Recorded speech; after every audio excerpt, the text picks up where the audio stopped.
Right, so we were doing a breast augmentation on a young lady who's never had children. She's got nice skin envelope. She just wants to be fuller, and she wants to be about a full C cup. So we're using a silicone gel implant around the 385 size.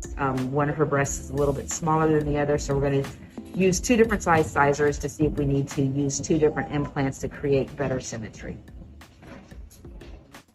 A little local anesthesia to help decrease pain after surgery. We've already put a bunch in on the skin surface, and now I'm just putting it underneath the muscle to help with the pain afterwards. All right, so we're going to use this device called the Keller Funnel, which is like a little pastry cleanser.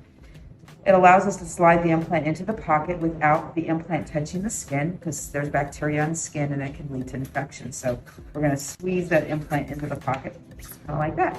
We have it soaking in betadine. I have clean gloves. We're doing all these things kind of sterilely to decrease the risk for infection or bacteria getting into the pocket, which also can be a risk factor for capsular contracture, which is hard scar tissue forming on the implant. So we wash the pocket out with antibiotics. We prep the skin with betadine solution to decrease the bacteria. And then we have a solution called phase 1 that is hypochlorous acid, which kills more bacteria. So all these things decrease bacteria, decrease the risk for infection or capsular contracture. Suck it up. So we've let that hypochlorous acid sit for 3 minutes.